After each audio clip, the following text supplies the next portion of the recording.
Et si le destin d'un homme timide, passionné de mécanique et sincèrement soucieux du bonheur de son peuple, avait suffi à précipiter tout un royaume dans la tourmente, Louis XVI, dernier roi de la monarchie absolue française, demeure l'un des personnages les plus mystérieux et controversés de l'histoire. Aujourd'hui encore, il intrigue, tant par son incapacité à réformer que par la violence inouïe de sa chute.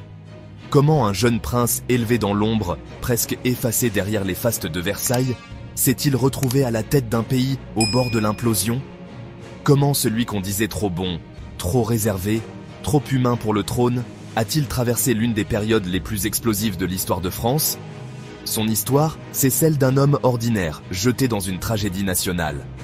Entre alliances secrètes, réformes avortées, scandales de cour et révolutions grondantes, la vie de Louis XVI nous offre une plongée saisissante au cœur d'un monde qui vacille.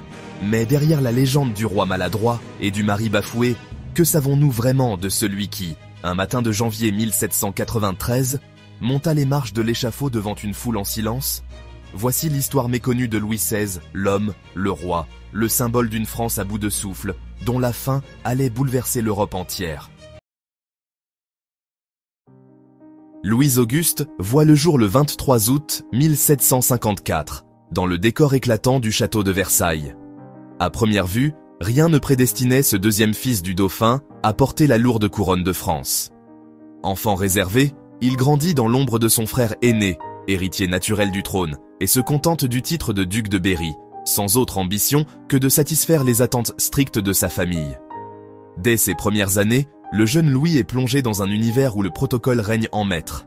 Son éducation, confiée au sévère duc de la Vauguillon, repose sur une discipline de fer et des valeurs religieuses conservatrices.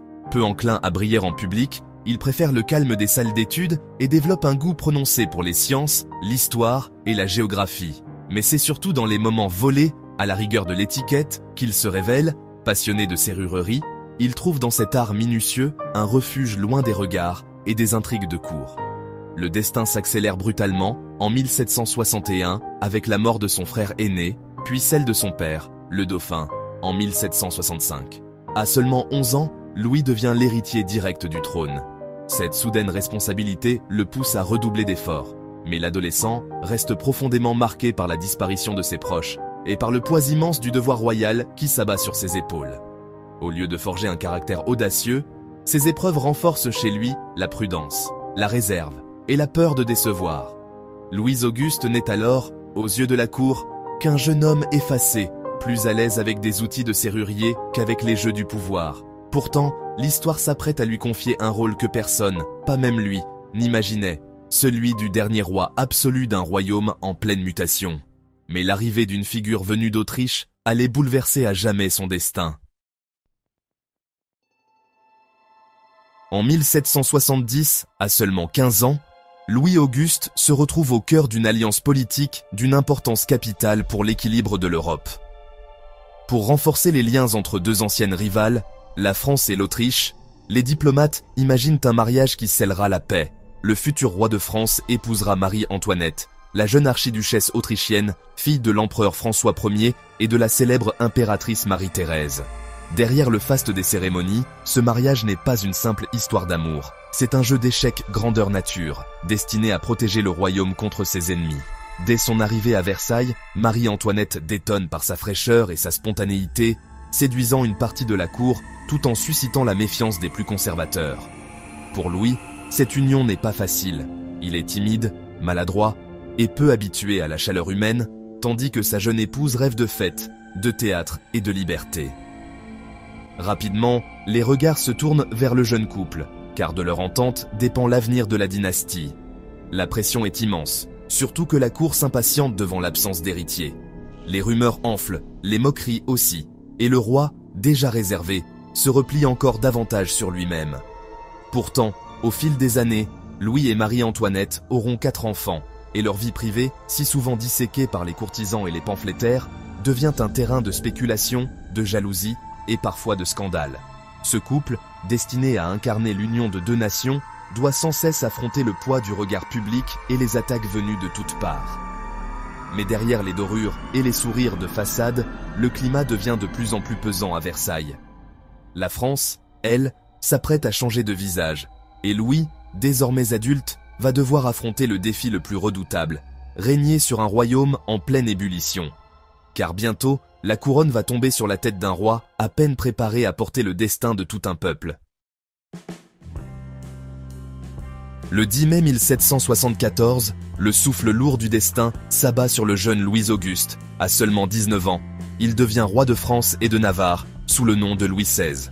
La mort de son grand-père, Louis XV, laisse le trône à un prince qui, malgré ses réserves et ses doutes, incarne pour beaucoup l'espoir d'une nouvelle ère.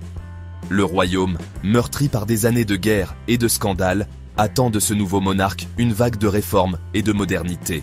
Le sacre, célébré à Reims en juin 1775, enveloppe Louis XVI d'une aura quasi mystique. Le peuple, fatigué par les excès du règne précédent, voit en ce roi à l'air honnête et bienveillant le messager d'un renouveau attendu depuis trop longtemps. La simplicité de Louis XVI, sa bonté et son intérêt sincère pour le sort des plus humbles lui valent, dans un premier temps, l'affection du peuple. Beaucoup espèrent que ce roi peu porté sur les fastes et les intrigues saura restaurer la grandeur du royaume. Pourtant, derrière les acclamations, Louis XVI demeure un homme rongé par le doute. Son tempérament timide, presque maladif, l'empêche d'imposer son autorité à une cour dominée par les rivalités et les ambitions. Peu à l'aise dans le tumulte du pouvoir, il préfère se réfugier dans ses loisirs solitaires, la chasse, la lecture, la serrurerie, loin des cris et des rumeurs du palais. Mais à Versailles, les tensions grondent, les ministres se succèdent, les querelles s'intensifient, et la France se divise entre ceux qui réclament des changements profonds et ceux qui s'accrochent désespérément aux privilèges de l'ancien régime. Le jeune roi, pourtant plein de bonne volonté, se retrouve déjà pris au piège d'un système qui résiste à toute évolution. Dans ce climat d'incertitude, l'étincelle de la révolte n'est plus très loin. Louis XVI, propulsé malgré lui au sommet de l'État, s'apprête à faire face à une tempête sans précédent, où chaque décision comptera et où la moindre faiblesse sera exploitée sans pitié. Mais alors que les premiers orages s'annoncent, un défi inattendu va révéler les limites d'un règne que tous croyaient l'en prometteur. Dès les débuts de son règne, Louis XVI comprend que la France attend de lui des changements profonds, capables de sortir le royaume de l'ornière. Conscient de la fragilité de ses finances et du mécontentement qui gronde, il s'entoure de ministres réputés pour leur intégrité et leur esprit novateur. Parmi eux, Turgot, célèbre pour sa rigueur et ses idées économiques avant-gardistes, et Malesherbes, humaniste respecté, tente d'insuffler une nouvelle dynamique à la monarchie. Mais ses premiers élans réformateurs se heurtent très vite à la résistance d'une noblesse arc-boutée sur ses privilèges. Le Parlement, rappelé par Louis XVI en 1774 pour apaiser les tensions, devient rapidement le théâtre d'une opposition farouche à toute évolution qui pourrait menacer l'ordre établi. Les débats s'enveniment, les réformes fiscales piétinent et les plus audacieux des ministres se retrouvent contraints à la démission ou au renvoi. Dans ce climat d'immobilisme, Louis XVI se montre hésitant, multipliant les concessions pour préserver la paix sociale. Mais à force de compromis, il finit par perdre la confiance des uns sans jamais satisfaire les autres. Tandis que la cour continue de mener grand train, la population s'enlise dans la pauvreté et le fossé entre les élites et le peuple ne cesse de se creuser. C'est pourtant sur la scène internationale que le roi va marquer un point décisif. Séduit par l'idée de redorer le blason de la France, il apporte un soutien crucial aux insurgés américains qui se battent pour leur indépendance face à l'Angleterre. Le traité du 6 février 1778, signé avec Benjamin Franklin, engage la France aux côtés des États-Unis. Cette décision, saluée comme un coup d'éclat diplomatique, ravive la fierté nationale et offre à la monarchie une brève parenthèse de popularité.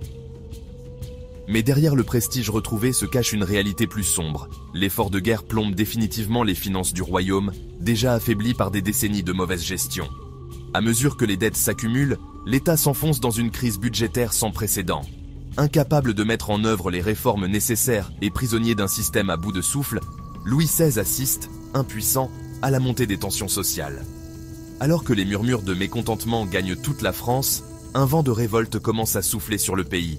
Ce qui n'était alors qu'une crise économique s'apprête à se transformer en un véritable séisme politique, dont personne, pas même le roi, ne mesure encore la portée. À la fin des années 1780, la France vit au rythme de l'inquiétude et du ressentiment. Les caisses de l'État sont vides, les récoltes sont désastreuses, et franchement, le prix du pain explose, plongeant le peuple dans la misère. La colère gronde, aussi bien dans les campagnes que dans les villes, et les anciennes certitudes commencent sérieusement à vaciller. Le temps des privilèges semble révolu, mais la monarchie, figée dans son immobilisme, a bien du mal à comprendre la gravité de la situation. Louis XVI, tiraillé entre le besoin de réformer et la pression des élites, multiplie les hésitations. Sa tentative d'imposer une réforme fiscale qui toucherait enfin les plus riches se heurte à une opposition farouche du Parlement et des privilégiés, décidés à défendre jusqu'au bout leurs avantages. Face à ce blocage, le roi finit par convoquer les États généraux en 1789, un événement inédit depuis plus de 150 ans. Cette assemblée, censée trouver une solution à la crise, va, au contraire, ouvrir la porte à une révolution totalement inattendue. Dès le mois de juillet, la situation bascule. La création de l'Assemblée nationale constituante donne au tiers-État, représentant le peuple, une légitimité nouvelle. Mais Louis XVI, prisonnier de son rôle et de ses peurs, refuse d'abandonner l'idée d'un pouvoir absolu. Il rejette l'abolition des privilèges, tarde à ratifier la Déclaration des droits de l'homme et du citoyen, et tente, un peu désespérément, de résister à la marée montante des revendications. Le 14 juillet 1789, la prise de la Bastille marque le point de non-retour.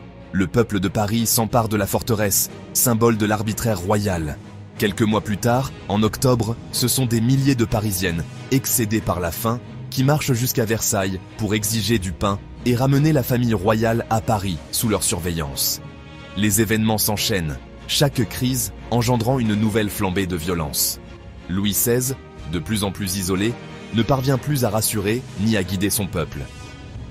En quelques mois, la monarchie absolue s'effondre. Le roi n'est plus le maître du jeu, mais un spectateur impuissant, dépassé par la vitesse des changements et la radicalité des décisions. Ce qui s'annonce désormais, c'est la chute d'un monde et le début d'un bouleversement sans précédent. Mais pour Louis XVI, le pire reste encore à venir. L'année 1791 marque un tournant dramatique dans le destin de Louis XVI. Acculé par la défiance du peuple et le contrôle toujours plus strict de la Révolution, le roi et sa famille tentent l'impensable, fuir la France pour rejoindre des soutiens à l'étranger. Dans la nuit du 20 au 21 juin, il quitte discrètement le palais des Tuileries, espérant échapper à la surveillance des révolutionnaires. Mais le plan échoue lamentablement à Varennes, petite ville de l'Est où la famille royale est reconnue puis arrêtée par la population. Le roi, qui voulait fuir pour sauver la monarchie, ne récolte que la honte et la méfiance. Il devient, aux yeux de tous, un traître à la nation. Pour tenter de sauver les apparences, l'Assemblée nationale présente cette fuite comme un enlèvement. Mais, franchement, personne n'est dupe. Le lien de confiance entre le roi et le peuple est définitivement brisé. En septembre 1791, Louis XVI prête serment à la première constitution française et accepte, contraint, de devenir le roi des Français au lieu de roi de France. Ce changement de titre symbolise une monarchie désormais soumise à la volonté populaire. Mais l'accalmie n'est que de courte durée. Les tensions reprennent de plus belle, les partis révolutionnaires se radicalisent, et la famille royale vit presque prisonnière aux Tuileries. Le 10 août 1792, la foule envahit le palais. C'est la prise des Tuileries, point final à la monarchie. Louis XVI et les siens sont arrêtés et enfermés dans la prison du Temple. À partir de cet instant, le sort du roi ne fait plus guère de doute. Son procès s'ouvre en décembre. Louis n'est plus qu'un simple citoyen. Louis Capet, jugé pour haute trahison par la Convention nationale. Face à ses juges, il se défend avec dignité, mais le verdict est implacable. Isolé, privé de tout soutien réel, il devient l'ennemi public numéro 1, symbole d'un passé que la Révolution entend balayer. La fin approche, implacable et inéluctable. Mais jusqu'au dernier moment, le roi déchu tente de conserver sa dignité face à l'histoire. En ce début d'année 1793, Paris retient son souffle. Le procès du roi, entamé sous les voûtes glaciales de la Convention, passionne, divise et inquiète tout un peuple. Louis XVI n'est plus qu'un homme seul, face à une assemblée déterminée à rompre avec l'ancien ordre. 3 avocats prestigieux, Desèze, Malesherbes et Tronchet, tentent, lors d'une plaidoirie bouleversante, de sauver la tête du monarque. Mais le cours de l'histoire semble déjà décidé. Le 15 janvier, la Convention nationale déclare Louis XVI coupable de conspiration contre la liberté publique et d'attentat à la sûreté de l'État. Quelques jours plus tard, la sentence tombe, la mort, à la majorité d'une voix. Le 21 janvier 1793, sous un ciel d'hiver, l'ancien roi est conduit place de la Révolution. Aujourd'hui, place de la Concorde. Entouré d'une foule silencieuse, il gravit d'un pas ferme les marches de l'échafaud, saluant d'un dernier regard la ville où il aura régné et chuté. Dans les derniers instants, Louis XVI tente de s'adresser au peuple, mais les roulements de tambour couvrent ses paroles. En un éclair, la lame de la guillotine tombe, mettant fin à plus d'un siècle de monarchie absolue et plongeant la France dans une ère nouvelle, faite d'espoir, de peur et de bouleversements inédits. Son exécution secoue l'Europe entière. Pour certains, il devient un martyr, victime d'un peuple devenu fou.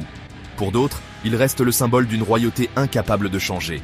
Mais dans le silence qui suit, une question demeure.